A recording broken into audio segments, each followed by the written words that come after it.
Garçom, cancela o goró. Desce aí um copo com 2 dedos de teologia.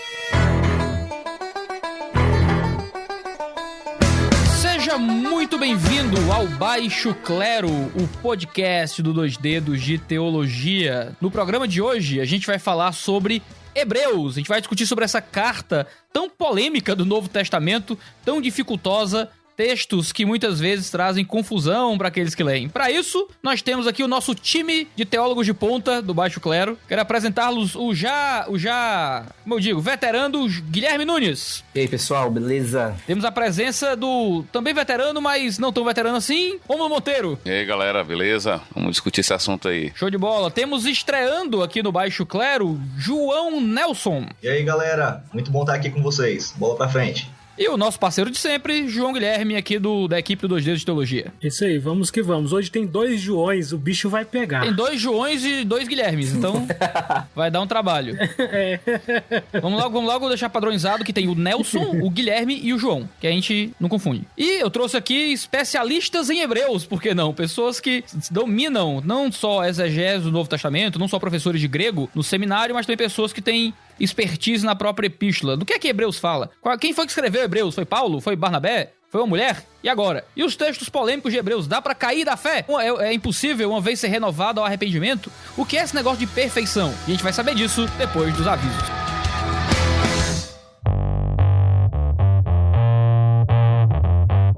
E os nossos avisos são sempre curtinhos, é só para lembrá-lo que o nosso podcast faz parte da grande gama de conteúdo gratuito que a gente entrega aqui no YouTube e em outras mídias para você que acompanha o 2 Dedos de Teologia. E que só é possível enviar tanto conteúdo de graça pela internet porque nós temos, primeiro, apoiadores que cadastraram cartão de crédito para todo mês ofertar 5, 10, 15 ou quantos reais puderem dar por mês ao 2 Dedos de Teologia para financiar os custos de produção do nosso canal. Todo o recurso que é enviado pelos patrões é totalmente investido para manter o 2 Dedos de Teologia funcionando. E também com os recursos pagos que existem aqui no canal, como o nosso curso online de teologia, o Teologia Descomplicada, onde você é introduzido à teologia a partir do zero, tendo a mim, Iago, como seu professor, e o Review, o clube de assinatura literário do 2 Dedos de Teologia, onde você pode pagar menos de R$60 por mês e receber lançamentos na sua casa com frete grátis, sempre um valor em livro muito maior do que aquilo que você pagou de mensalidade. Não deixe de nos acompanhar nas nossas redes sociais, @2 Dedos de Teologia em tudo, para saber mais do que a gente tem produzido. Então vamos lá pro programa de hoje que tá muito legal.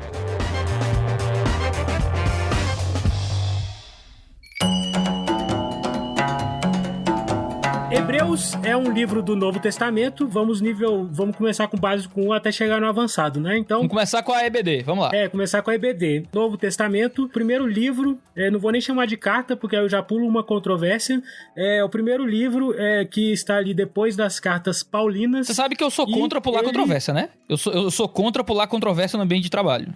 Eu acho que tem que manter as controvérsias. Então, pois é, por isso que eu não tô pulando, não vou pular nada aqui. Ótimo, ok. Todo mundo acredita.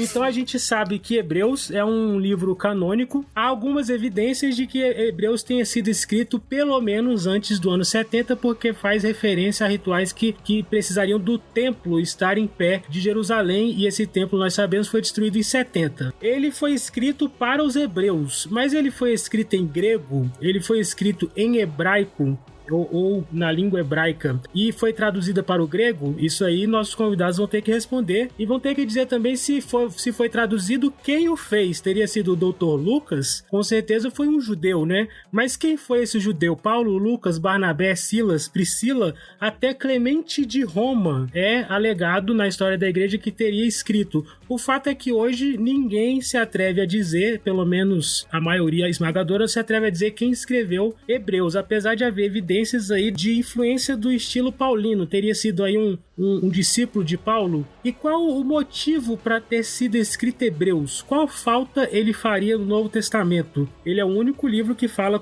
de Jesus como sacerdote. Teríamos o triplo ofício de Cristo sem Hebreus na Bíblia?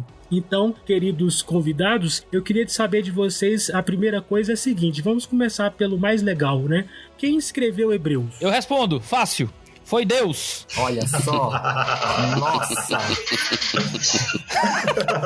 Ai, que legal, Iago. Puxa, Caramba, obrigado. man. Não precisamos mais de errado, não tá podcast. errado. Iago já respondeu Não tá errado. tudo. Vamos escrever um livro sobre isso aí, que merece, viu? Eu acho que já escreveram vários. Bem, acabada a controvérsia, né? Agora... Acabando a controvérsia, a gente sabe que foi Deus, ou seja, é um livro inspirado, tinha que ser canonizado mesmo, então beleza. Mas Deus usou quem? Ok, falar da autoria de Hebreus é complicado porque a gente está diante de um texto singular. Então ele tem características próprias. Então para você fazer um tipo de comparação de texto, fica difícil. Você, por exemplo, você pode fazer comparações temáticas. Paulo e o autor de Hebreus têm pontos, né, em comum, paralelos, temáticas paralelas, eles trabalham com temáticas paralelas, mas eu creio que a singularidade do documento é tamanha que fica difícil você concluir a partir do próprio documento quem escreveu, porque os outros textos do Novo Testamento são muito diferentes dele. Então, eu diria pelo menos que se eu fosse arriscar algum momento, eu diria que o autor de Hebreus não é o autor de outro texto do Novo Testamento, por causa da singularidade, pelo vocabulário exclusivo, pelas construções exclusivas do autor, do gênero do autor. É complicado, porque você falou um pouco sobre carta, se é carta ou se não é carta, se é pregação, como ele mesmo denomina, né, como é uma palavra de exortação, que alguns acreditam que é uma expressão técnica para pregação, homilia nas sinagogas helênicas. O gênero do texto, o estilo do autor, o vocabulário, tudo é muito diferente. Então, é complicado, a partir do próprio texto, chegar a conclusão sobre quem escreveu. Mas se eu fosse arriscar, eu não daria um nome, eu diria os nomes que não são. Eu diria que os autores do Novo Testamento, nenhum outro está aí, né, presente como escritor. A sua resposta é a seguinte: não sei quem escreveu, mas posso afirmar quem não escreveu, é isso? Eu tenho mais tendência a ter convicção de quem não escreveu do que quem escreveu. Se fosse para arriscar alguém que pudesse escrever no nível que o autor de Hebreus escreveu, certamente seria alguém perto de Lucas ali. Certamente é um autor que está dentro do grupo de Paulo, porque ele fala de Timóteo no final do documento e tudo mais. Então aí se aproxima Lucas, né, do documento. Isso exclui Timóteo, né? Exatamente. Mas eu colocaria, eu teria dificuldade. Eu penso assim que a autoria do documento, ela tem seu valor, mas o valor da autoria de um documento, no nosso caso, para a teologia, está muito ligado à parte apologética, entendimento de canonicidade, porque na parte interpretativa isso não afeta absolutamente nada. Eu não deixo de entender um texto porque eu não sei o nome do autor. Então, em termos interpretativos, de acesso ao significado, eu não creio que saber que foi Lucas ou foi Paulo, isso muda. A autoria, ela vai ter a sua importância, o nome do autor vai ter sua importância para a questão de canonicidade, questões apologéticas, eu penso assim. Pronto, o que eu diria, assim, acho que isso que o pastor Rômulo falou é muito importante na hora da gente estar tomando decisões exegéticas sobre a importância do autor ou não em uma determinada carta. No caso da Epístola de Hebreus, o que eu acho interessante é o seguinte: por que as pessoas geralmente pensam em Paulo nesse caso? Às vezes é por um fator externo, ou seja, por um fator histórico. Clemente de Roma, por exemplo, e ele vai afirmar que o presbítero que escreveu Hebreus vai afirmar que seria Paulo. E quando a gente pega os papiros do primeiro século, segundo século, terceiro século, nós temos o P46. O P46, ele contém as cartas de Paulo, não as cartas pastorais, mas as cartas gerais. E o que acontece? É porque quando o P46 ele começou a rodar na igreja, ele começa a rodar com Hebreus. E ele vai em pacote, ele vai numa espécie de livro, e ele vai rodando já com Hebreus, junto com as cartas de Paulo. Aí alguém poderia perguntar: ok, mas a nossa Bíblia também não tem livros juntos, mas de autores diferentes? É diferente naquele caso, por quê? Porque pressupõe-se que quando um volume ele rodava a igreja, ele rodava um volume único, de um único autor. É por isso que no grego antigo, quando a gente vai ver o título de um livro, tem assim: Pros Efésios, Pros Romanos, porque esse prós é para os romanos e não tinha o nome do autor. Por exemplo, de Paulo para os romanos. de Paulo para os Efésios. Tinha só assim, para os Efésios, para os Romanos. O que significa isso? Significa que algo está faltando nessa construção. A construção começa pela preposição, para alguém, e não pelo nome dessa pessoa que está enviando, de Paulo para alguém. Então, qual é o meu argumento aqui que eu quero dizer? É que muitas pessoas advogam que é Paulo porque desde o início, vamos colocar assim, isso começou a circular dentro das cartas de Paulo. Eu diria que esse é o primeiro ponto. O segundo ponto, porque algumas pessoas pensam que seria Lucas, é porque quando a gente pega o argumento de Paulo em termos linguísticos e começa a igualar um pouco com o de Lucas, a gente começa a ver um pouco de similaridade, ainda que isso possa ser completamente refutável, e aí você pode ver isso melhor no livro do Pastor Rômulo. Mas deixa eu listar alguns aqui porque é importante. Por exemplo, o autor de Hebreus tem uma alta cristologia. Essa alta cristologia do livro de Hebreus se iguala muito com a alta cristologia de Paulo em Colossenses. Alguns vão afirmar, eu não estou dizendo que isso é certo, que assim como Paulo, ele enfatiza essa cristologia que é soberana sobre a criação, o autor de Hebreus vai falar dessa soberania não de forma geral, mas de forma mais específica para os anjos. Aí alguém pode argumentar contra isso, beleza. Meu segundo ponto, quando Paulo usa o Antigo Testamento, que ele cita logo no início os Salmos 5 vezes praticamente, ele usa uma partícula grega chamada palim. Essa partícula, quando o autor de Hebreus usa as passagens, né? Desculpa. Eu já ia perguntar aqui, você tá antecipando aí que você vai chegar à conclusão que é Paulo? Quando ele vai juntar essas, que ele chama de catena, essa sequência de citações do Antigo Testamento, o autor de Hebreus usa o advérbio palim. Somente Paulo faz isso no Novo Testamento. Por exemplo, Romanos 15, 1 Coríntios 3, Paulo une citações do Antigo Testamento com essa partícula. Nenhum outro autor do Novo Testamento ele usa isso. Por exemplo, Paulo cita o Salmo 2,7 em Atos 13, que o autor de Hebreus também cita isso também. E o que é interessante é que a mesma conclusão que o autor de Hebreus tem, Paulo também tem. Em Hebreus 2, por exemplo, 8, é a mesma conclusão de Paulo de 1 Coríntios 15, 28. O outro argumento que eu usaria é que Paulo e o autor de Hebreus são os únicos que usam para Cristo a palavra iatia, onde Jesus é colocado como a fonte e a causa da salvação. Somente Paulo e o autor de Hebreus faz isso. Um outro argumento também que eu usaria, ou que eu colocaria quem advoga isso, é que Paulo, ele é o único que usa a palavra eporomônios no Novo Testamento, e o outro único que usa isso da mesma forma teológica seria o autor de Hebreus. Então, o último argumento é que todos os discursos de Atos, eles têm certas características de ordem das palavras que somente o autor de Hebreus usa. Então, como o pastor Rômulo colocou, alguém muito próximo de Paulo, ou o próprio Paulo, ou que ouviu Paulo falar e transcreveu o que Paulo falou, como é o caso de Lucas, pode ser colocado como o primeiro nessa lista de possíveis autores. Eu falei toda essa argumentação, mas eu fico com o mestre. Eu não acho que a gente pode bater o martelo, eu não acho que tem como afirmar quem é o autor da carta, e nem isso é necessário para a interpretação dela. Ponto importante é que, historicamente, a Epístola aos Hebreus, tendo sido considerada como Epístola Paulina, contou muito para sua aceitação no cânon do Novo Testamento.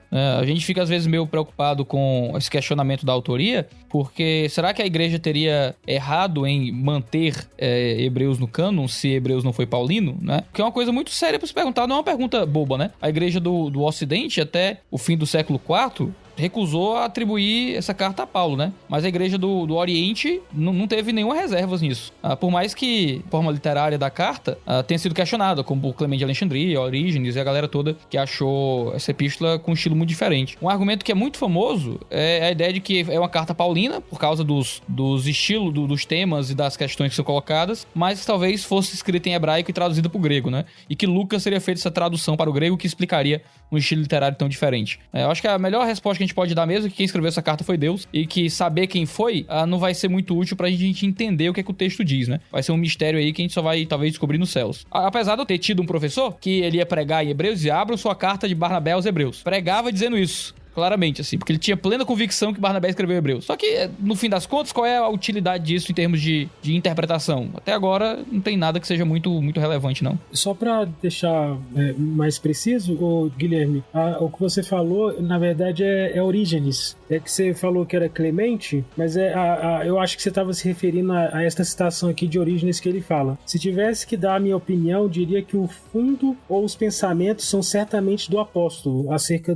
de Hebreus, né? Porém, o estilo e a composição de alguém que consignava as recordações apostólicas e que apostilara, por assim dizer, o dito pelo mestre. Pois bem, a história que chegou até nós é dupla. Uns dizem que a escreveu Clemente, que foi bispo dos romanos, outros que Lucas, o autor do Evangelho e dos Atos. Ok, mas Clemente também no século 200, quem faz essa citação de Clemente... Século II. Do século II, Clemente também faz a afirmação que é Paulo.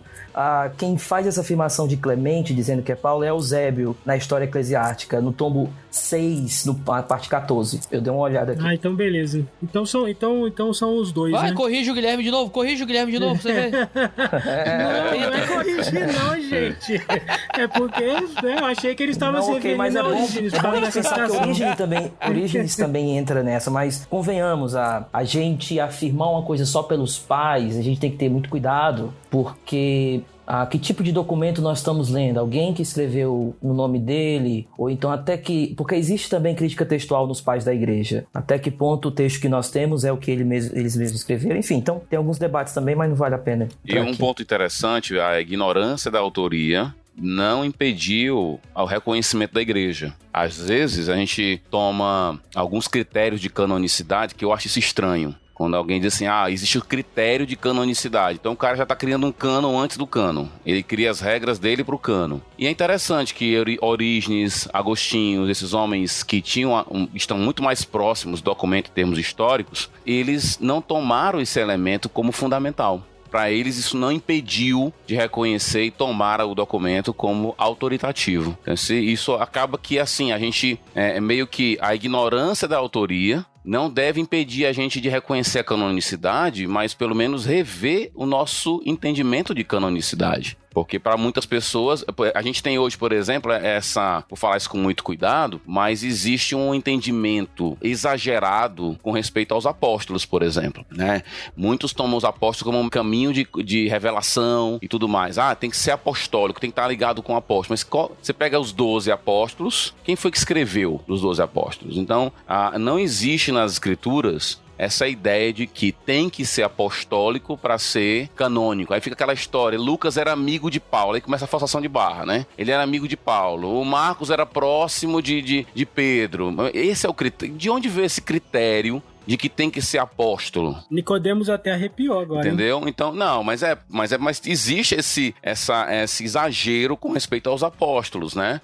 Eles são um canal de revelação e tudo mais. Ok, beleza, mas onde está a autoridade dos apóstolos? Está no fato deles serem canal de revelação ou estarem próximos historicamente de Jesus? Então, esse é um ponto a ser considerado, porque se você vai com aquele critério de canonicidade, não, tem que ser o autor tal, se eu não souber o autor, então desse jeito, Agostinho, o entendimento de canonicidade, a autoridade do documento, em Agostinho e outros pais, tinha colocado Hebreus de lado.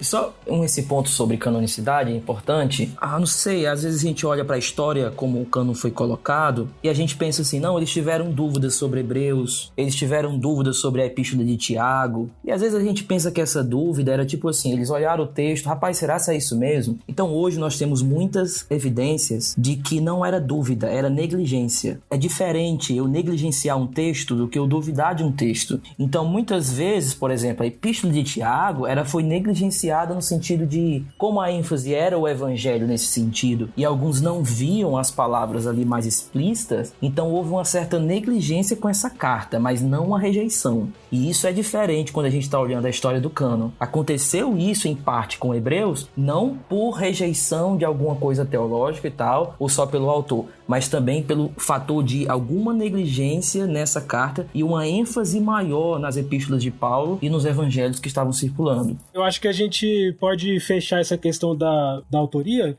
fazendo a citação de Eusébio.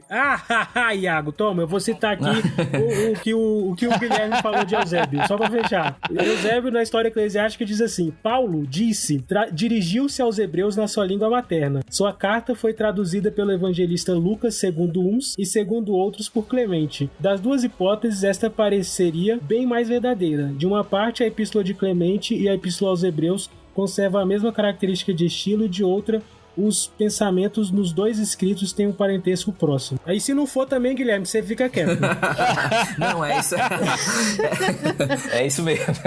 Enfim, eu acho que a gente pode pensar também acerca de Hebreus. O que vocês acham nessa questão histórica, como vocês estão falando da canonicidade dos pais, o contexto ali da igreja primitiva? Apesar de não se saber quem era o autor, quem foi o autor que escreveu, Hebreus traz, como já foi um pouco pincelado, assuntos que são extremamente relevantes e foi conservado, né? E o que teria motivado a existência de Hebreus? Qual teria sido... É possível saber isso ou é puro exercício de especulação? Qual teria sido a motivação? Porque nas cartas de Paulo, por exemplo, 1 Coríntios, assim, é muito, muito evidente o que motivou a escrever a carta. Mas por que Hebreus teria sido escrito? E aí eu queria que vocês já entrassem na questão do tema central, assim, se a gente pudesse definir o tema central de Hebreus em uma frase, qual seria o grande moto da carta aos Hebreus, puxando essa questão da sua motivação? A gente aprende em estudo bíblico indutivo que a gente descobre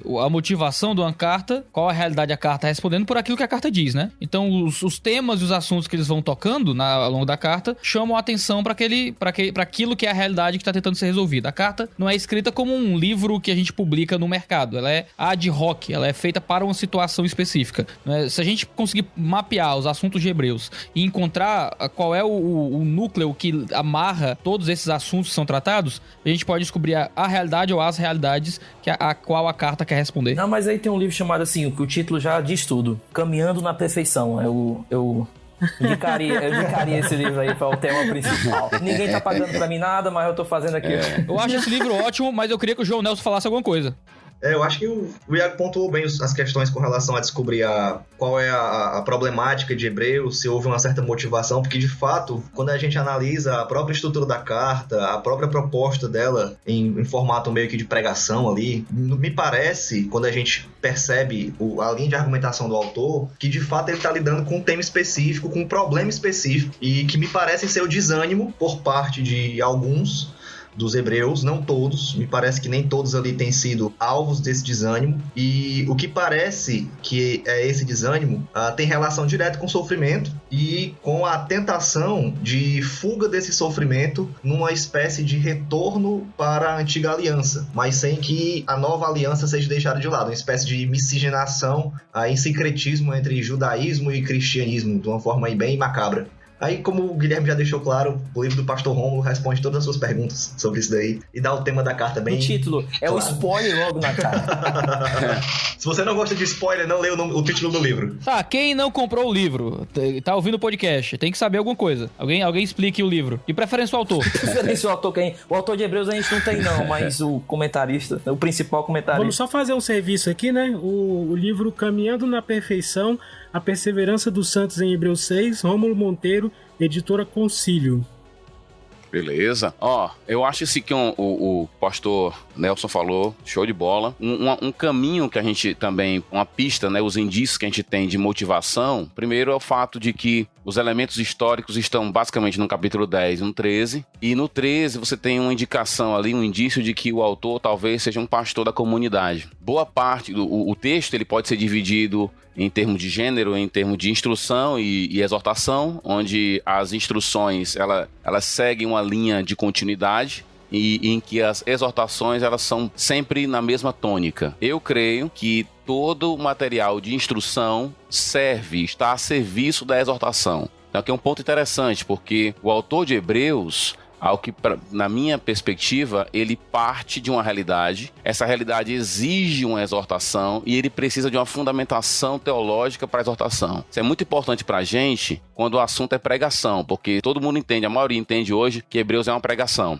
E se fala muito de pregação hoje em dia. Pregação expositiva, aí começa aquela idolatria metodológica, tem que ser de um jeito, tal. Mas é interessante que o autor de Hebreus, ele não começa com um texto, ele começa com uma situação de desânimo, como o pastor João falou aí, o pastor João Nelson. Há uma situação de flerte com o judaísmo, esse sincretismo religioso. Então, diante disso, ele traz uma exortação para eles, que basicamente, os 5 blocos de exortação, basicamente é sempre olhar para Cristo, olhar para o que ele fez. E é interessante, então, para justificar a sua exortação diante da necessidade, ele então dá uma aula para a gente, né, de quem Cristo é e toda a sua superioridade em relação a todo o sistema antigo. Então, se há uma motivação no texto, ela é pastoral, né? É um pastor preocupado com suas ovelhas e querendo estar perto delas, vai dizer isso, ele queria ser restituído, ele quer estar perto das suas ovelhas, e ele vê a reunião diminuindo cada vez mais, capítulo 10 vai dizer isso, né? O grupo cada vez menor de pessoas se reunindo, e eles flertando com um tipo de sincretismo, e então, diante dessa realidade, ele dá uma aula pra gente de cristologia. Então, uma temática fundamental no livro de Hebreus é cristologia, como Cristo é, dentro da estrutura histórica revelacional, o elemento de superioridade, o ápice da revelação de Deus, e que tudo do Antigo Testamento aponta para ele. Essa, para mim, é a grande temática do livro. Agora, isso não é uma teologia construída num vácuo. Ele não está aqui dando uma aula sobre algum assunto. Parte de uma realidade, parte de algo palpável, realmente de uma dor real, e aí a partir daquilo ali é que ele constrói. Se toda pregação fosse assim, né? Partisse de uma realidade concreta. Acho que uma grande lição do Novo Testamento, de modo geral, é que nenhum parte do vácuo, né? Exatamente. Nenhuma faz o exercício teológico por prazer simplesmente, né? Exatamente. É sempre partindo de uma realidade, né? Eu acho muito legal que esse tema de Hebreus acaba, por causa dessa realidade dos irmãos estarem tentando criar um tipo de sincretismo, né, de voltar às cerimônias do judaísmo por causa da perseguição que sofriam. Muitos acreditam que o público que recebeu a carta aos Hebreus eram cristãos fugindo da perseguição que se instaurou em Atos, né, em Atos 7 com a morte de Estevão, em Atos 8:1 os irmãos são dispersos pela Ásia Menor, e então essa carta seria escrita para esses irmãos que estão fugindo da perseguição que provém dos judeus. Para fugir dessa perseguição, talvez fosse agradável voltar a um tipo de judaísmo, mas ainda aceitando Jesus de alguma forma, né, nesse tipo de sincretismo maluco. E o que ele faz na epístola é sempre dizer que Jesus é maior. E é o grande tema assim, de Hebreus, que é muito interessante, né? Ele começa falando que Jesus é maior que a revelação do Antigo Testamento, que ele é o ápice da revelação. Fala que Jesus é maior do que os anjos, né? Vai desenvolver bem essa ideia de que Jesus é maior do que os seres celestiais. Fala que Jesus é maior do que Moisés. Fala que Jesus é maior do que o sábado, que Jesus é maior do que o descanso da Canaã, de que Jesus é maior do que o sumo sacerdote, que a ordem sacerdotal de Jesus é superior à ordem sacerdotal levítica. Ele vai falar que Jesus tem uma aliança que é maior, que a nova aliança em Cristo é maior que a antiga aliança, que a lei em Cristo é superior do que a lei de Moisés. E vai todo esse esforço de dizer, Jesus é maior do que qualquer outra coisa que existia anteriormente. Ele vai mostrar também, a partir do Antigo Testamento, que o Antigo Testamento apontava para algo que viria à frente, que não faz sentido voltar para a lei se a própria lei dizia que a gente deveria avançar para outra lei. Não adiantava voltar para o antigo sacerdócio se o antigo sacerdócio dizia que viria o novo sacerdócio, né? Que ser um judeu coerente seria deixar de ser judeu e virar cristão. E que era um absurdo eles estarem nesse processo. Evidenciar a grandeza de Jesus era o meio pelo qual o autor podia dizer, não vale a pena voltar atrás e vale a pena morrer por esse Jesus, porque ele é maior que qualquer outra coisa. E é interessante notar que o que o autor de Hebreus faz, a percepção pastoral dele, de saber pensar quais os elementos necessários para essa argumentação, é que eu acho brilhante. Que ele não perde tempo lidando com questões, talvez vamos colocar assim, mais secundárias nesse debate sobre a volta para a antiga aliança, ou coisas semelhante. Ele vai pontuar sempre em cima dos elementos que eram mais benquistos ou talvez mais valorizados pelos judeus, né?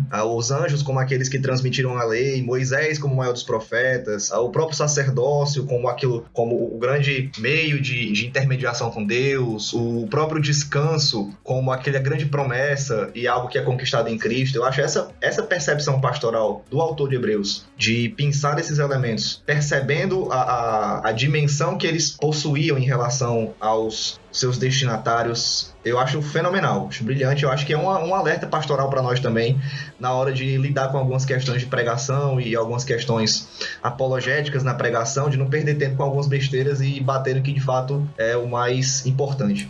Quando eu vejo, assim, essa questão da superioridade de Jesus, eu acho legal, dentro disso que vocês falaram, é que o povo tá com um problema, ele mostra a solução em Jesus, e depois de mostrar a solução em Jesus, ele linka quem Jesus é à situação do povo, a quem o povo é, a identidade do povo. Então, por exemplo, ao passo que Jesus é superior aos anjos, e nesse mesmo argumento, essa superioridade de Jesus, ele como rei, como sentado num trono, afeta o povo, de alguma forma toca o povo, ele é o reino daquele povo. E eu acho que um dos capítulos que deixa isso claro é quando ele vai fazer essa relação entre Jesus e Moisés, de que, de alguma forma, quem Jesus é afeta o povo como um todo. Dá uma visão positiva de que aquele povo é o povo da nova aliança e de que é diferente do povo que estava sobre Moisés. Ao passo que parece que Moisés não afetava o povo com a sua liderança, em Jesus, a liderança de Jesus afeta o povo que é da nova aliança. Então, essa relação entre Jesus e o povo como um todo, como sendo um povo da nova aliança, ela vai se percorrendo todo o livro de Hebreus assim, de uma maneira muito bela, porque o autor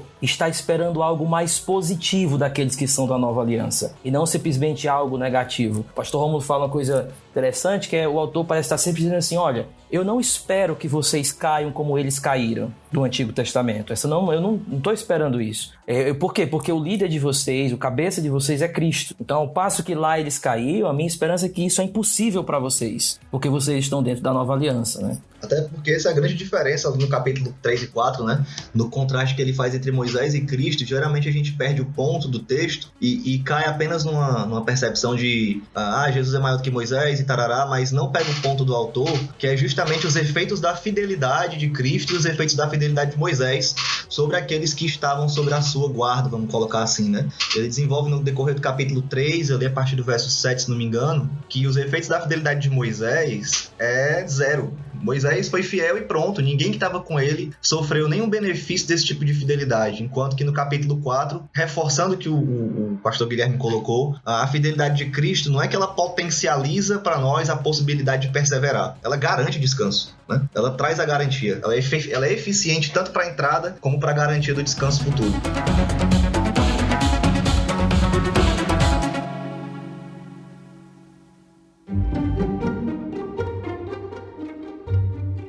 Muito bem. Vocês fizeram um apanhado geral aí, né, acerca do tema da tratativa de Hebreus e vinculando com essa questão que a gente colocou da necessidade do texto, mas ele lida com algumas questões difíceis. Quando fala, vocês já tocaram nesse assunto da ordem, né, a ordem de Jesus, acho que foi o Iago que falou que a ordem de Jesus é superior, mas aí ele é bem explícito para dizer que essa ordem superior é de Melquisedeque, e a gente é levado lá para Abraão.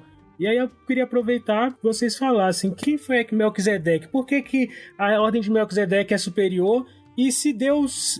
eu tô fazendo o papel aqui do ouvinte que tá perguntando. E se Deus... ouvinte mal, Abraão, um ouvinte mal, por sinal. Né? Não é só um ouvinte normal. É um ouvinte curioso. Porque assim, ó, veja, Deus escolheu uma pessoa, que foi Abraão. Por meio dessa pessoa, ele faz um povo. E ele separa esse povo para si. Por meio desse povo, ele vai abençoar todos os povos da terra, mas o fato é que há um povo específico a ser abençoado. E deste povo é que Jesus é nascido. Então, assim, Jesus descende de Abraão. Como a ordem de Jesus é superior à de Moisés, se Moisés vem de Abraão, e Melquisedeque é um cara que surge de forma completamente away na vida de Abraão. Olha, essa questão de Melquisedeque é muito interessante porque o autor aos Hebreus quer falar sobre isso e ele demora pra falar sobre isso. Ele começa a citar Melquisedeque ali no capítulo 5, aí cita a questão da ordem superior quando tá discutindo o fato de Jesus ser um sacerdote superior, aí ele vai entrar na questão de Melquisedeque, ele dá uma pesada no freio, aí diz, negado, é o seguinte... Eu quero explicar essa parada, mas vocês são tudo preguiçosos pra ouvir. Vocês estão meio imaturo aí na fé ainda. Vocês têm que, Ele até fala, né? usa a linguagem de Paulo, né? De alimento sólido. Isso, é uma questão até complicada que o Rômulo tem que tratar, mas a gente entra nisso. O que é o alimento sólido em Hebreus, né? Mas aí o autor acusa o pessoal de estar meio preguiçoso, diz, vou explicar umas paradas que é difícil, mas vocês não estão prontos pra ouvir, o que é difícil. Então ele tá dizendo que esse negócio de Melquisedeque é difícil, não é mole. Mas o que parece que o autor tá querendo fazer é justamente evocar a figura de Melquisedeque como uma ordem sacerdotal sob a qual Cristo está, como algo que já era profetizado no Antigo Testamento, quando diz no Salmo 110, né, tu serás sacerdote para sempre, segundo a ordem de Melquisedeque, como algo que Deus jurou e não voltará atrás, né? Existirá uma ordem sacerdotal anterior à ordem sacerdotal de Levi, como Levi estava em Abraão, no momento em que Abraão encontra Levi, quando Abraão volta da guerra dos 5 reis contra 4, quando Abraão vence Cardolaomer, como é que é o nome dele mesmo? Isso aqui é Laomer? Kedorlaomer, é isso aí. Esses nomes do Antigo Testamento é tudo uma loucura. Ele vence lá, pega o Ló, que estava preso, pega o pessoal que estava preso, volta com os despojos de guerra, então ele encontra Melquisedeque, diz que ele é sacerdote do rei do Deus Altíssimo, já era um sacerdote de Deus naquele período. Ele então recebe dízimos de Abraão e ele abençoa Abraão. A teologia que o autor aos Hebreus faz em cima disso é que o menor é abençoado pelo maior. Então Melquisedeque era maior que Abraão. E uma vez que Abraão entrega dízimos a Melquisedeque ali é uma autoridade sobre Abraão, porque você entregava dízimos aos sacerdotes, ao povo de Levi, e o povo de Levi entregava, né, 10% disso aos sacerdotes. A ideia seria que Levi em Abraão, como descendente de Abraão, era alguém cuja ordem sacerdotal estava submissa a uma ordem sacerdotal de Melquisedeque, que é superior à ordem sacerdotal dele. Então, uma vez que é prometida já no Antigo Testamento uma ordem sacerdotal que será para sempre e segundo Melquisedeque, o Antigo Testamento já prometia uma ordem sacerdotal superior que seria para sempre, o que já indicaria que a ordem de Levi não seria para sempre. Quando Jesus vem, ele vem também sumo sacerdote, substituindo a ordem sacerdotal antiga, que é a ordem sacerdotal de Levi. Agora ele está na ordem sacerdotal de Melquisedeque, que é superior à de Levi. O autor aos Hebreus usa isso como um argumento a partir do Antigo Testamento para convencer aqueles irmãos de que Jesus veio como sumo sacerdote, como algo que já era profetizado no Antigo Testamento e que já justifica o fato dele ser superior a qualquer ritual sacerdotal do judaísmo, de sacrifícios, de sistemas de ofertas, de templos. Tudo isso era inferior a uma ordem sacerdotal superior, que é justamente a ordem de Jesus, que é a ordem de Melquisedeque. Os teólogos mais parrudos aí me corrijam se tiver falado alguma imprecisão. Ok, essa questão do difícil de entender, lá no capítulo 5, eu não creio que é uma questão intelectual, porque caso fosse intelectual, ele não desenvolveria o assunto no capítulo 7. Então, eu acredito que a dificuldade de entendimento deles, né, tem a ver com o fato deles serem negligentes, ou nofroi, na palavra grega lá, no ouvir. E se você vem do capítulo 3 e 4, quando basicamente o pecado do povo de Israel era o ouvir, que é um problema de coração, então eu acredito que a grande questão ali, da dificuldade deles de receberem essa realidade, não era só uma questão intelectual. Inclusive, na argumentação dele do capítulo 7, muita coisa ele trabalha em cima de informações prévias. Você vê claramente que ele está trabalhando ali, digamos assim, do lado de cá, né, da comunicação, ele está pressupondo o conhecimento dos seus ouvintes. Inclusive, o uso que ele faz do Antigo Testamento, muitas vezes ele faz isso. Ele cita os textos, ele não argumenta em textos, apesar de que lá no capítulo 7 há uma argumentação maior do que no capítulo 1, mas é basicamente isso que o pastor Iago falou, essa ideia da superioridade e a figura misteriosa, esses elementos misteriosos em volta de Melquisedeque, eles basicamente são ressaltados pelo autor e ele não explica, ele não tá nem aí, entendeu? Ele coloca lá, sem genealogia, sem pai, sem mãe, tudo. Pra ele, isso ele vai trabalhar, olha, o texto não diz isso pra gente, mas há um fato incontestável. Essa figura já mostra pra gente que o povo, os levitas, né, o Levi que está nos lombos de Abraão, já mostra uma relação de superioridade entre Abraão e essa figura dessa ordem misteriosa, né, de Melquisedeque. O ponto basicamente é esse, assim, quem foi Melquisedeque, os elementos mais históricos envolvendo essa figura que são complicados, mas parece já haver, o que é legal disso é o seguinte, ele aparece como um rei sacerdote, e essa mistura de rei e sacerdote numa figura só é que é o lance que eu acho interessante. E você vê, por exemplo, no Salmo 110, essa figura misturada. Eu fico pensando no leitor imediato e como o povo esperava um rei que também seria sacerdote. E é interessante ver que Davi, ele tem comportamentos sacerdotais muitas vezes, sem ser reprovado. Então o cara tocou na arca, morreu, mas o Davi pega a estola, fica dançando e não dá nada. Então você vê que Davi às vezes tem comportamentos sacerdotais, mesmo sendo rei, né? Então parece que já havia ali, de alguma forma, essa previsão de que o rei davídico também seria sacerdote. Uma coisa que eu acho legal nessa parte do sacerdote, pegando um pouquinho o aspecto teológico, é que o autor de Hebreus deixa claro pra gente, ou isso é muito ousado dizer deixa claro, mas me parece que o ápice da antiga aliança, o ápice do Antigo Testamento não era a lei. O que me parece é que o ápice era o sacerdote, porque a partir desse capítulo ele vai mostrar que o que muda a lei é a mudança do sacerdote. Então, não é o contrário. O sacerdote ele tem esse poder de uma mudança total de todo o sistema. E aí ele vai falar isso para Jesus. Ele diz, olha, mudou-se o sacerdote, mudou-se também a lei. Então isso é importante na hora da gente estar para o nosso olhar para a antiga aliança e o nosso olhar para a lei mosaica. Que olhar que nós vamos ter agora, hoje, como cristãos, para a lei mosaica, se o sacerdote mudou, e mudou-se também a lei. Então, isso é uma coisa que para irmãos que advogam uma maior continuidade para com a lei mosaica hoje, pelo menos a seu aspecto moral, precisa explicar melhor, então precisa de uma melhor teologia em cima desses textos de Hebreus sobre essa continuidade da lei mosaica para hoje. Muito bem, eu acho que o que tinha para ser esclarecido está esclarecido, o que não tinha é Deuteronômios 29 e 29. Calma, agora que a gente entrou em Melquisedeque, tem tanta loucura ainda. Não, sobre Melquisedeque. Ah, bom, entendi, porque, ok. de onde veio Melquisedeque, isso aí é só perguntando pra Jesus no céu mesmo. Eu preguei sobre Melquisedeque na igreja, aí expliquei, um texto difícil, né, Hebreus, essa parte de Melquisedeque é mó confuso, você transformar isso num sermão dá mais trabalho ainda, pra não virar uma aulinha de teologia, virar um sermão que faça sentido na vida do povo. Aí eu terminei o sermão, 1 hora pregando, aquele sermão que você sua, que você grita o sermão todo, assim, tentando deixar o texto com sentido. Aí eu termino o culto. Aí, irmão pastor, eu gostei muito do sermão, viu? Eu só ainda não entendi quem é esse Melquisedeque. Aí, seu irmão, senta aí de novo. Uma coisa clara que eu acho que tem que ficar, só pra um ponto, assim, antes de sair de quem é essa figura, é que Melquisedeque, não me parece que o autor de Hebreus está fazendo uma relação dele direta com Jesus, nesse sentido. Melquisedeque era um tipo de Cristo no Antigo Testamento. Não era uma teofonia de Jesus pré-encarnado, e Abraão deu o dízimo para o Jesus pré-encarnado, e isso seria uma base para o sustento do dízimo quanto leio, tudo lá, mas claro, eu advogo o dízimo hoje, mas dentro de uma outra teologia, que aí deixa para outra oportunidade, mas não usando esse texto, porque o texto deixa claro que ele é feito semelhante ao Filho de Deus. E essa partícula de semelhança, ela tem que ter cuidado, porque senão você afeta a própria identidade de Jesus, não como semelhante, mas como Filho de Deus. Ele, aliás, o que de fato ele é Filho de Deus, ele não é semelhante ao Filho de Deus. Enfim, é isso aí. Que se você ficou com dúvida ainda, igual o irmão lá da igreja do Iago, você manda um e-mail com a pergunta que a gente manda para o participante aí a quem couber responder. Aí o Iago deixou aquela pulga, né?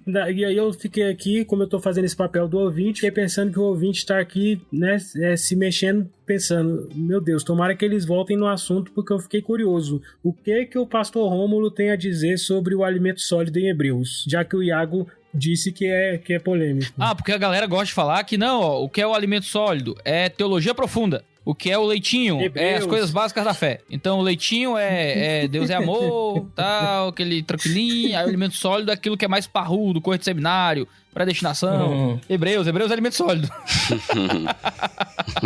Eu não posso discordar dessa lógica. Ok. Eu acredito que é o seguinte, quando aparece a expressão alimento sólido, ela vai aparecer em contraste com leite e mestres com criança. Geralmente a gente faz o contraste entre mestre e adulto, criança e adulto ali, ou teleios, né? Mas há um contraste entre criança e mestre. E eu creio que essas são duas pontas de exagero do autor, tá? Ele não tá chamando... por exemplo, seria esquisito demais eu dizer pra minha igreja que devido ao tempo decorrido que muitos têm na igreja, eles já deveriam ser mestres. A expressão tempo decorrido, junto com a palavra mestre, indica pra gente que o mestre, que a expressão, né, o vocábulo mestre ali foi aplicado, pensando numa nuance específica da palavra. Não é mestre qualquer... Todo mundo, de certa forma, é mestre. Todo mundo tem que ensinar a palavra de Deus, tá lá na grande comissão. Muito bem, mas nem todo mundo é mestre. Como, então, o pastor está dizendo para a sua igreja que todos deveriam ser mestres? Então, ali eu entendo que há um elemento de exagero que também tem uma carga irônica. Então, são duas pontas. Uma ponta você tem mestre, na outra ponta você tem criança. Numa ponta você tem leite, na outra ponta você tem alimento sólido. E o ponto dele essa não é a realidade das ovelhas. Ele está usando basicamente dois exageros ali.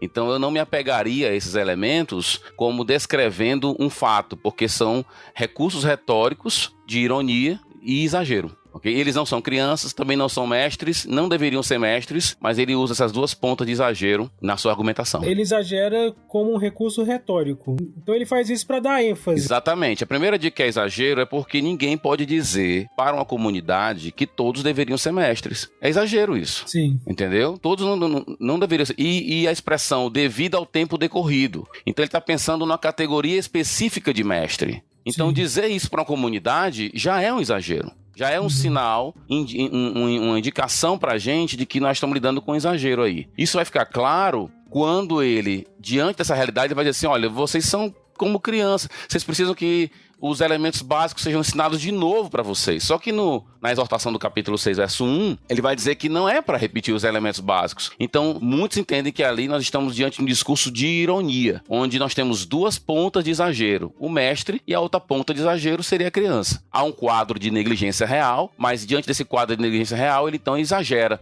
Ele usa o elemento da criança e usa o elemento do mestre na outra ponta. Dizer que uma igreja, digamos, você está numa igreja e você chega para um membro da sua igreja que tem 10 anos e diz, olha, você deveria ser mestre já pelos 10 anos. Não deveria não. Ninguém deveria ser mestre por causa de 10 anos. Então eu creio que o ponto de exagero é esse. A minha explicação de exagero é essa. É isso aí, macho. 10 anos na Universidade Federal já, tinha que estar dando aula já, macho. É por aí, né? Nem todo mundo vai dar aula porque tá na faculdade há muito tempo. Exatamente, exatamente. Então tá, é uma figura de linguagem para fins didáticos. Exatamente. O que é extremamente comum, aceitável e usado na literatura mundial desde sempre.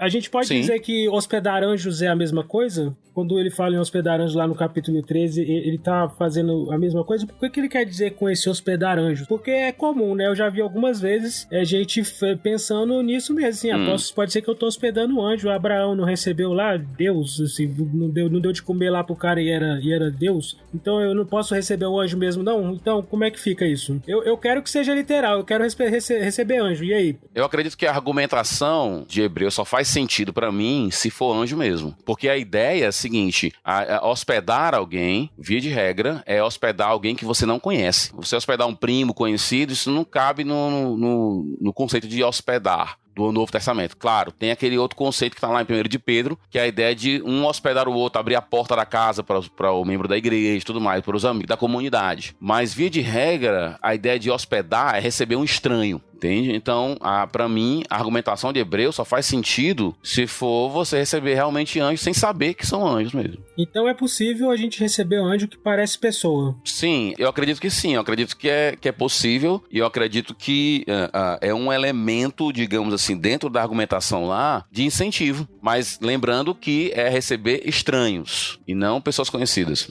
Isso aconteceu no Antigo Testamento várias vezes, né? Não foram poucas vezes que no Antigo Testamento anjos se manifestaram fisicamente como pessoas e habitaram em casas, né? A pergunta é, isso ainda aconteceria hoje? Muitos vão dizer que não e tal, mas... Eu não tenho motivo pra dizer que não, Eu não teria motivo pra dizer que não. Eu também não tenho como dizer que os anjos cessaram? Sensacionismo da manifestação física de anjos. Rapaz, o pior é que a gente não vai saber, porque a gente tá recebendo sem saber, né? Exatamente, esse é o ponto, isso que é legal. A gente só vai saber depois. Ih, rapaz, aquele cara lá, que dormiu lá em casa, que tomou aquele banho demorado. Aquele mendigo lá que eu achei que era a máfia, ele era anjo. Não, da máfia não é anjo, não. Os que são anjos são os outros. Eu quero deixar a parte do crente que desvia, que cai da fé por último, porque eu acho que vai ser o mais polêmico. Tem um texto que ele tem um paralelo em Romanos, que é Hebreus 12 e, curiosamente, Romanos 12 também, né? Que fala sobre a paz com todos. O que é seguir a paz com todos. Porque aí fala, em Hebreus fala seguir a paz com todos é a santificação, né? E Paulo lá em Romanos vai falar sobre o que depender de vós tem de paz com todos. O que é isso, ter paz com todos? Porque a gente pode interpretar que, por exemplo, vou pegar um exemplo aqui do cara que tá aqui presente, que ele pode até se defender, o Iago. O Iago é conhecido aí como o cara que arruma as tretas na internet. Eu não, os outros que arrumam comigo, eu sou inocente. Não, mas você é o cara que se envolve aí nas tretas. De todo mundo que tá aqui, você é o único que se envolve em treta. Então Eu você sou é um o único exemplo. que tem Twitter, eu sou o único que tem YouTube. Não, eu tenho Twitter. Aliás, mas eu não tenho... mentira, o pior é que o Rômulo tá no YouTube, droga. Mas o Rômulo tá em treta também, os católicos ficam lá xingando o Rômulo. Enfim, deixa eu te usar aqui. Deu moral rapidão. nenhuma mais, Deus me livre. Pra fins didáticos. O Iago estaria infringindo esse mandamento de ter de paz com todos. Ter paz com todos é evitar a controvérsia, é evitar o embate. Ter paz com todos é baixar a cabeça. Ter paz com todos é dizer sim. É a mesma coisa que virar a outra face. O que é virar a outra face? Gente, eu posso sair, se vocês quiserem falar aí, eu posso sair. Ok, vamos lá. Eu entendo que o ponto aqui não é tanto a questão da controvérsia, porque você vai ver diversas vezes no Novo Testamento diversos autores batendo muito forte contra falsos mestres. Você vai ver isso muito claramente em Paulo.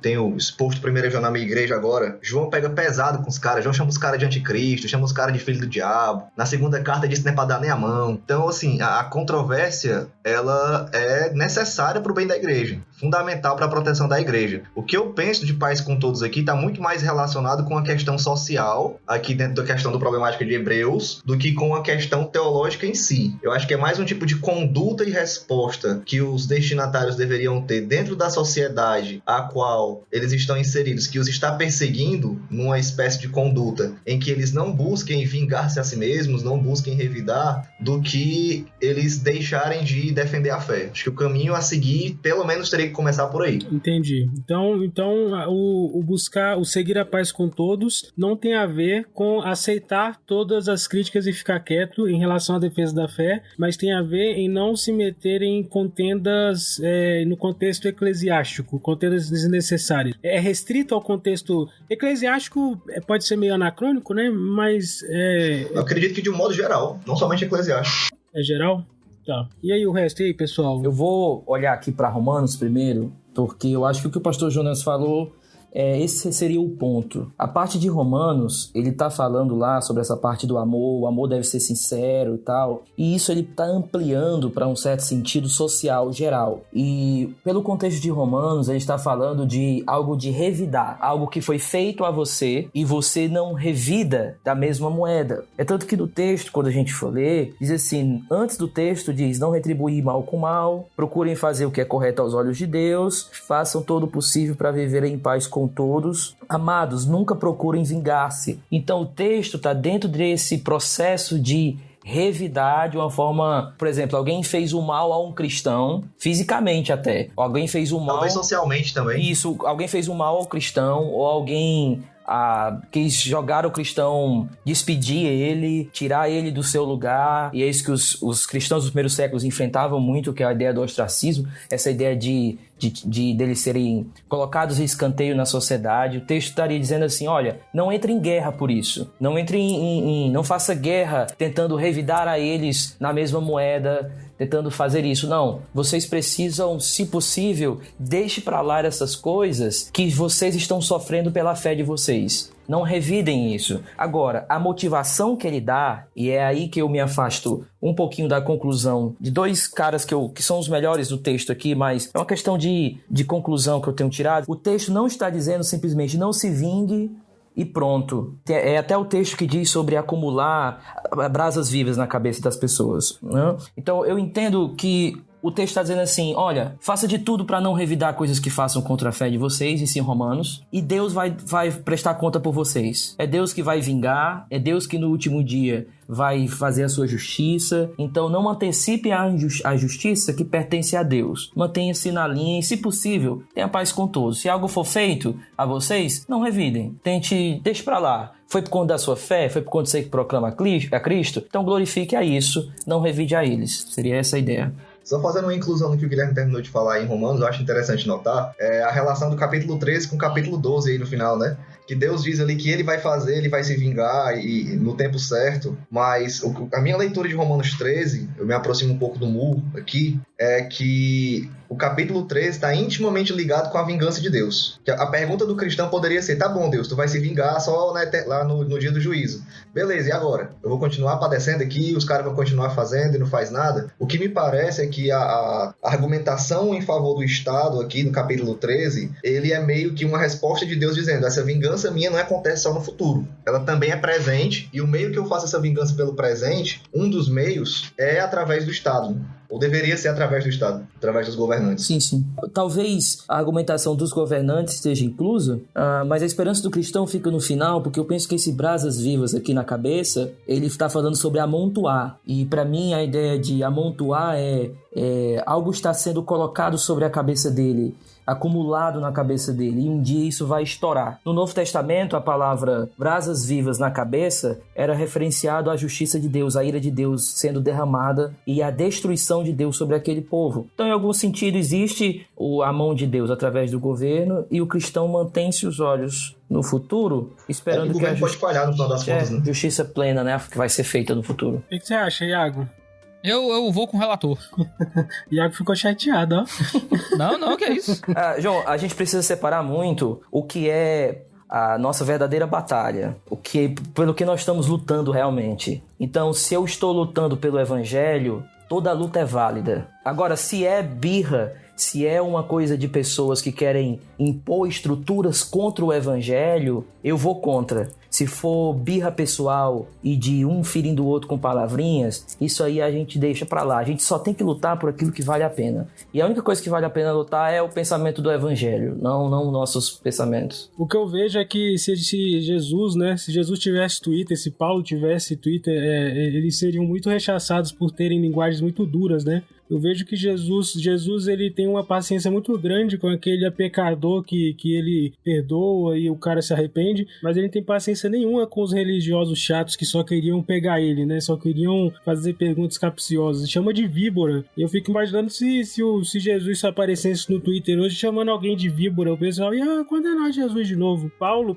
foi em Filipenses falando que esse povo aí, ó, esses cães aí, eles estão só mutilando. Gente, acusar alguém de estar mutilando o corpo do outro, imagina um negócio desse no Twitter hoje, o Paulo seria escorraçado e apanhar de novo, né? Eu acho que é isso, o linguajar tem que ser firme, tem que ser pesado mesmo pra rebater o que ofende a Deus e aplicar essa temperança e a paz no que não vale a pena, né? Acho que seria isso, né?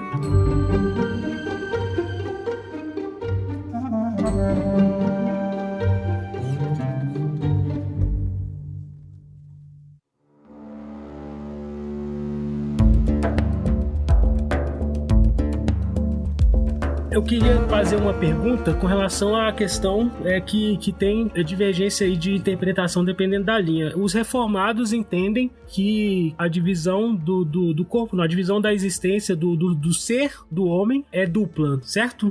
Corpo e alma e espírito, que são como sendo uma divisão dupla. E tem a galera que é tricotomista. Aí tem o dicotomista e o tricotomista. Como que a gente interpreta o texto de Hebreus 4:12 à luz dessa questão? Quem está certo? Quando o texto fala de dividir alma e espírito, significa que é porque alma é diferente de espírito ou significa que é porque só divide uma coisa que é uma coisa só? Ok, o contexto daquela passagem ali é palavra de julgamento. Geralmente a gente usa capítulo 4 de Hebreus para falar do poder da palavra de Deus, né? Ela tem o poder de dividir alma e espírito junto às medulas, e a gente aplica a Bíblia, tá? Mas ali é algo mais específico, ele está pensando na palavra de julgamento. Ali é uma advertência, capítulo 4, 12 e 13. Então, a palavra de advertência ali é a seguinte, ó, fica ligado, porque no dia do julgamento, Deus vai destrinchar tudo. Essa é a ideia. E no poder da sua palavra de julgamento. Para mim, não faz sentido na argumentação o tricotomista acionar aquele texto, porque ele estaria mais ou menos dizendo assim, a palavra de Deus é tão poderosa que ela divide o que já está dividido. Tá entendendo? Tipo, é uma faca tão poderosa, uma espada tão poderosa, que ela divide o que está dividido. Poxa, que argumentação. Não faz sentido nenhum para mim. Para mim, ela aciona divisões, ela divide o indivisível, entendeu? Ela tem acesso àquilo que ninguém mais tem. Então, Então, se você entra no mérito da constituição humana nesse texto, você perde a pancada da informação, que é basicamente qual? Fica ligado, porque um dia você vai estar diante do Criador e a palavra dele vai ter acesso a áreas que ninguém mais tem. Essa é a ideia do texto ali, entendeu? O erro de interpretação aí, então, é um erro de foco. É um erro de foco, é tirar do texto que ele não pretende falar, e também pensa assim, beleza, mas ele está pressupondo aqui uma divisão? Bem, se está pressupondo algo de divisão mesmo, aí a gente tem que entender o que é a natureza da divisão, né? Se é uma divisão aspectual, se é uma divisão... Porque quando a gente fala de constituição humana, a gente está falando de que parece que existem elementos dentro do homem distintos, de forma tal que se eu atinjo um, não necessariamente eu atinjo o outro. Então, se eu estou falando de constituição humana, então por exemplo, eu posso ter acesso à alma de alguém e isso não necessariamente acionar o seu corpo. Então, eu estou falando de constituição humana. Há uma divisão mesmo. Se é esse o ponto do autor de Hebreus... Talvez seria esse o ponto de Hebreus se ele fosse grego, né? Eu penso que o grande ponto da constituição humana é saber assim, olha, em que sentido há uma distinção entre alma e espírito ou entre alma e corpo? Se é uma distinção de constituição, então eu entendo que são elementos distintos mesmo, tá? Mas se há uma relação de, por exemplo, que a gente usa hoje, né, psicossomática, então não é constituição. Eu creio, por exemplo, no ser humano como uma unidade, tá? E que essa unidade, ela é rompida com a morte. A morte é que gera a divisão, a ruptura. Mas essa unidade é formada de quantos... O que forma essa unidade? Ela é uma unidade e a morte vem, violenta essa unidade e gera uma ruptura, tá? É o que o Erickson chama de unidade condicional, né? Ou seja, ela é condicionada à morte. Ela não existe antes da morte. Ela só vai existir devido à morte. A unidade só existe devido à morte. Não. Divisão, a separação é gerada pela morte. Okay? Então a unidade ela é condicional, condicional à morte. É um estado intermediário do homem, né? Tanto que é necessário que haja ressurreição, tanto para condenação como para entrada na eternidade. Sim. Ou usando a linguagem de Paulo. Estado intermediário? O que é o estado intermediário? É o purgatório? É nível ABD, gente. É nível ABD. É porque não é sério. Essa separação do homem de si mesmo. O homem é separado de si mesmo, né? Quando ele morre, a sua parte material vai aos céus ou ao inferno e a parte material fica aqui. Né? E a gente é separado de nós mesmos, não é que a gente diz assim, você não é um corpo que tem uma alma, você é uma alma que tem um corpo. E não, você é a alma e você é o corpo. Você errou duas vezes.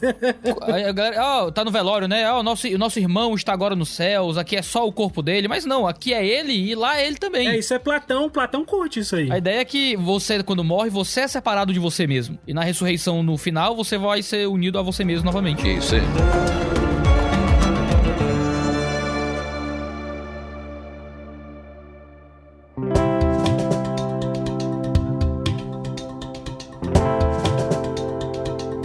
Gente, então para terminar, eu queria trazer essa última questão, que eu acho que pode ser aqui mais chamativa no livro de Hebreus, que é a respeito do crente desviar da perseverança dos santos, que está em Hebreus 6.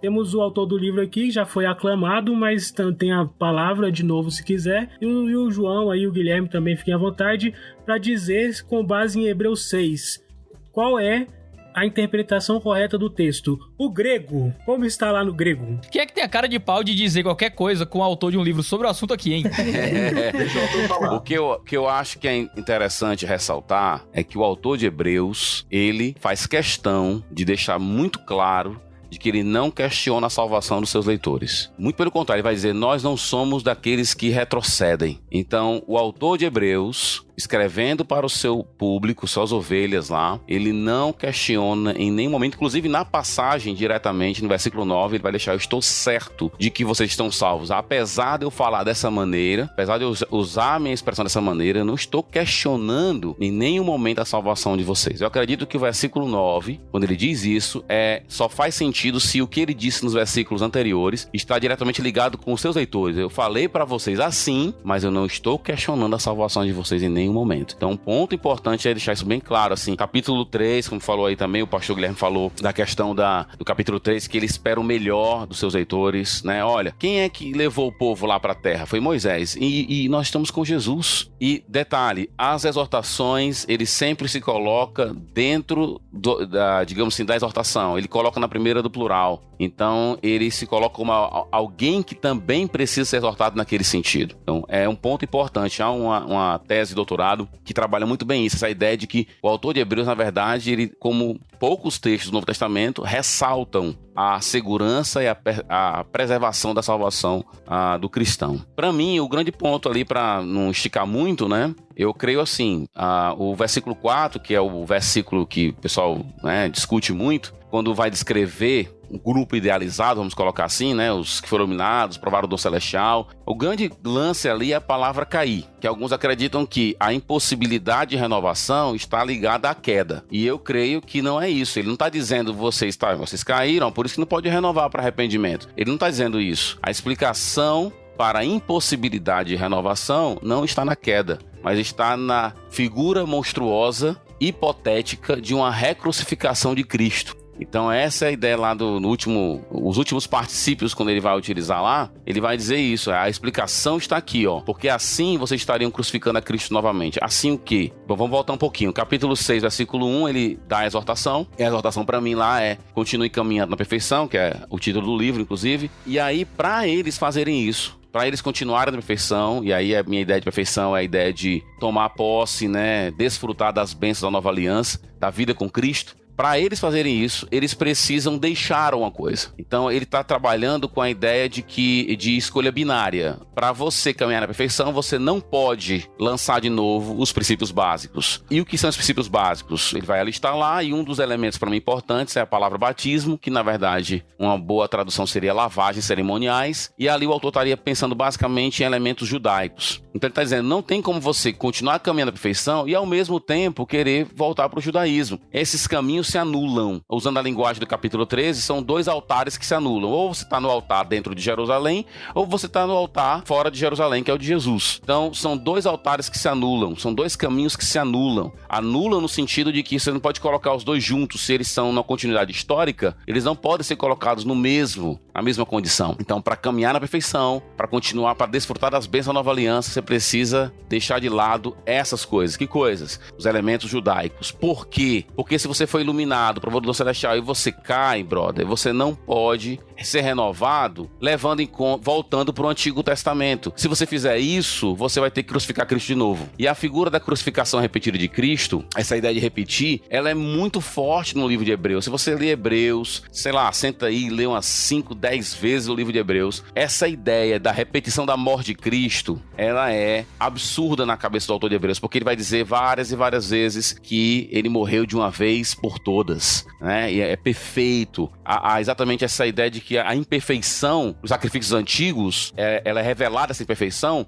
na repetição, tá? E em Cristo não há repetição nenhuma. Então o que você encontra ali? O que o Craig Allen Hill, que é um cara que eu descobri o artigo dele depois que eu escrevi minha dissertação, ele trabalha com a ideia de dualismo pactual. E tem realmente um dualismo pactual em toda a obra. A comparação de aliança, a primeira e a segunda aliança. Ele está exatamente fazendo a mesma coisa aqui, usando uma linguagem que não tem o nome aliança, mas ele está comparando. Está dizendo, caminhar na perfeição exige não seguir o judaísmo. Dualismo pactual. É aí que eu creio, assim. Então, por que não? Porque se você foi pro... E aí, alguns vão dizer assim, tem o Wayne Grudem e outros caras vão dizer assim, e alguns autores aqui do Brasil também, que eu não vou dizer o nome, porque eu não gosto de me queimar, que vão dizer assim, aqui não tem o nome justificação. E querendo que o autor bíblico use uma terminologia que ele escolheu como a terminologia de salvação. Agora, o autor de Hebreus diz que ele foi iluminado, provaram o dom celestial, dos poderes do mundo vindouro. Se para ele essa terminologia não é de um salvo, é de quê? Aí vai dizer, não, a ideia de provar aqui não é a ideia de experimentar com intensidade, é só provar. Só que a mesma palavra é usada para Jesus, ele provou da morte. Como é que você prova um pouquinho da morte? Entendeu? Eu provei só um pouquinho da morte. Não faz sentido isso. Então, e outra coisa, a construção do versículo 4, ela é toda orientada por um artigo só, dando a ideia de que você precisa tomar todos aqueles elementos como participando de um grupo só, idealizando uma pessoa só. Ela provou do dom celestial, ela é iluminada, então, dos poderes do mundo vindouro, tudo junto. Você não pode separar aquilo ali, seccionar e analisar cada um, porque ele quer que você tome a imagem como um todo. E a dificuldade para muitos é porque caíram. Aí para eles caíram é apostatar. De onde é que eles tiraram isso? De onde é que vem esse conceito de apostatar nesse texto aí? Entende? Vem... De onde vem a ideia de apostasia? Porque é impossível renová-los. Então, eles caíram de forma tal que não pode ser renovado. Mas a explicação da impossibilidade de renovação não está na queda. Esse é o ponto. Está na recrucificação de Jesus, que é impossível. Eu acho que é aí que entra a questão dos particípios, né? Eu acho que o Guilherme podia falar um pouco disso. Ok. Qual é a ideia geral? Vamos dizer que eu esteja escrevendo um texto para alguém e eu queira mostrar para ele o quanto é impossível que uma coisa aconteça, o quanto é impossível que algo na realidade realmente venha a acontecer, porque eu quero chocar essa pessoa. Eu posso escrever isso em palavras de um texto geral, por exemplo, com a palavra impossível. Olha, isso aqui é impossível acontecer. Ou eu posso usar vários recursos retóricos. O autor de Hebreus ele está usando vários recursos retóricos. É o que nós chamamos de particípios. O ouvinte ele não precisa saber do grego e tal, mas o particípio é uma forma no grego usada quando o autor ele quer falar do compromisso que ele tem com o que ele está falando, mesmo aquilo sendo verdade ou não. Então, por exemplo,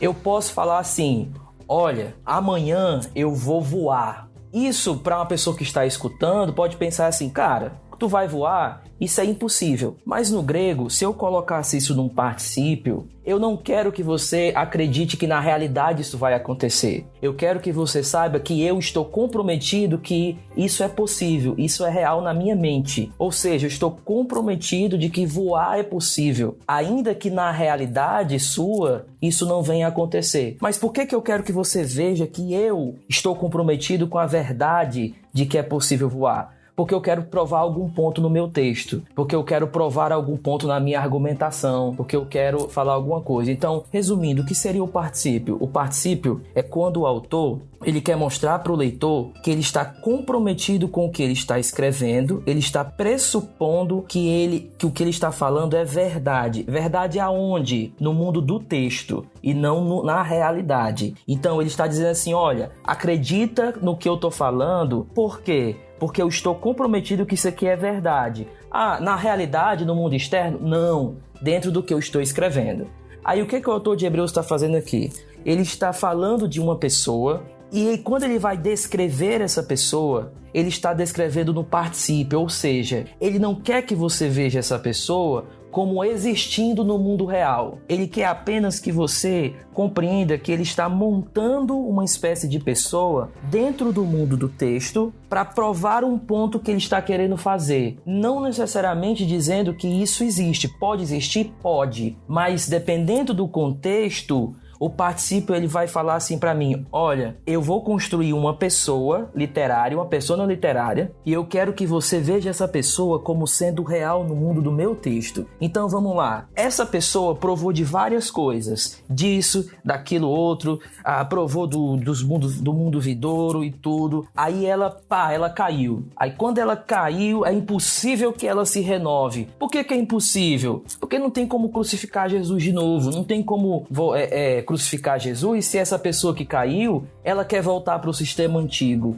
Mas e tem essa ideia de é possível existir uma pessoa assim? O texto está dizendo, segundo a argumentação do autor, não, eu quero mostrar para você que essa pessoa que eu criei, ela é um monstro. É impossível que isso aconteça com a pessoa da nova aliança. É impossível que alguém que realmente experimentou a nova aliança seja essa pessoa aqui. Essa pessoa é um monstro de alguém que quer abraçar o antigo junto com o novo. É um monstro, é uma persona literária que você percebe que é impossível, que essa pessoa é estranha a esse texto. Então seria mais ou menos essa ideia. Aí eu deixo pro pastor Rômulo para ele complementar agora essa ideia.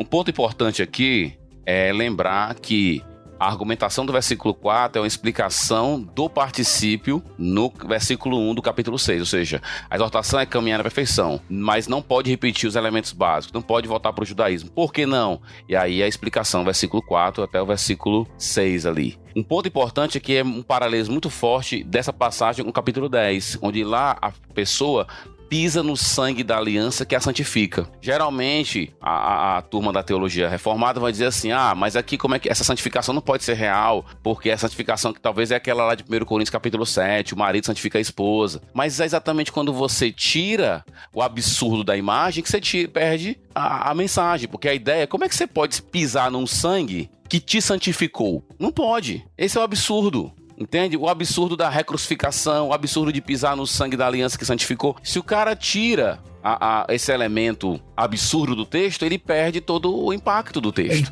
Ele cria um absurdo pra gerar esse impacto de... Rapaz, isso é impossível.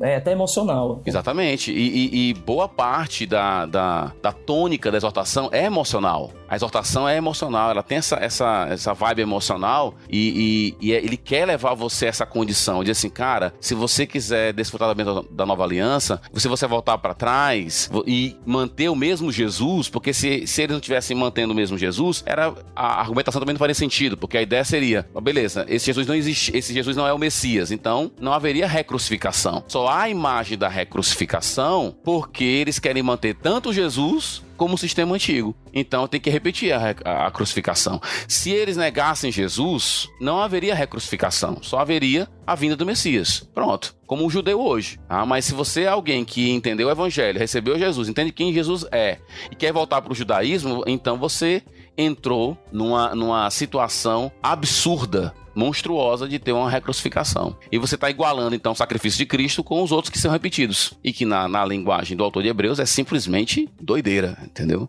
Uma dica interpretativa: não diminuam os absurdos das escrituras. A galera quer, às vezes, encaixar algumas coisas quando o cara está criando uma figura absurda e o cara fica tentando diminuir a coisa, diluir, dividir. Não, cara, pisar no sangue da aliança que santificou, é isso mesmo que ele está falando. Imagina essa figura doideira aí, o cara... É macabro, o sangue, né? O sangue que te santifica, né? E lembra que santificação em Hebreus tá mais... A força maior de santificação em Hebreus tá mais no status da pessoa, né? Então imagina o sangue que te tirou do pecado, colocou em Deus, agora você, já santificado, pisa nesse sangue. Doideira, cara. Não existe isso. Ele quer chocar. Dentro disso que o pastor falou, pra gente tem que ligar esse argumento do capítulo 6 ao argumento de todo o livro, que é justamente esse argumento de caminhar na perfeição. Ele está dizendo assim, olha, vocês receberam as bênçãos da nova aliança e agora vocês precisam desfrutar das bênçãos dessa nova aliança. Ou seja, caminhem naquilo que vocês já são. Desfrutem daquilo que vocês já são. Ou seja, vocês não estão sob a liderança de Jesus? Desfrutem então do descanso que ele deu, descanso que Moisés não deu, mas descanso que ele dá agora, através da salvação, e no futuro, através da renovação de todas as coisas. Então desfrutem disso. Nessa argumentação, o autor ele está dizendo tipo assim, olha, eu estou pedindo para vocês desfrutarem de quem vocês são e eu quero mostrar para vocês que se vocês tentarem fazer alguma mistura, isso é quase que impossível. Isso é um monstro, isso não existe. Então, a posição do autor em termos de argumento é mais positiva do que negativa. É mais assim, olha, eu quero que vocês olhem mais para frente. E se vocês olhar para trás, olhem esse monstro que está aí. Ele não está esperando que alguém vá e faça o monstro. Porque ele tem uma visão tão positiva dos crentes da Nova Aliança, o que ele está esperando é que eles reconheçam que isso é um monstro. E não que eles sejam um monstro. É que eles reconheçam que isso é estranho, que isso não tem como ser, como dentro do que a Nova Aliança acontecer um casamento. Então a gente tem que ter cuidado, porque às vezes o autor está no meio de uma argumentação e a gente quer produzir uma teologia final no meio de uma argumentação, não pegando toda a argumentação do autor, não pegando do começo ao fim. É como se eu estivesse falando uma palestra e eu dissesse assim, olha gente, espera eu chegar até o final para que você entenda tudo, e uma pessoa fica me interrompendo o meio todinho. Ela fica dizendo, não, mas isso aqui, mas isso aquilo ali. O autor de Hebreus, ainda mais olhando isso como uma pregação, eu diria, pode terminar a minha pregação, porque aí você vai entender o final. Você vai entender que a minha visão de vocês é que vocês reconheçam os monstros que eu estou falando, para que, e assim, vocês vivam com plenitude aquilo que vocês já são. Então seria mais ou menos essa ideia. Eu uso no livro, eu uso a expressão armadilha lógica. Então ele é como se você estivesse criando uma armadilha e você vai caminhando e ele te pega no caminho. E aí, vai recrucificar Cristo, aí o cara é pego na armadilha, entendeu? A ideia de sermão é até interessante, porque no sermão você tem que esperar o cara terminar de falar, né?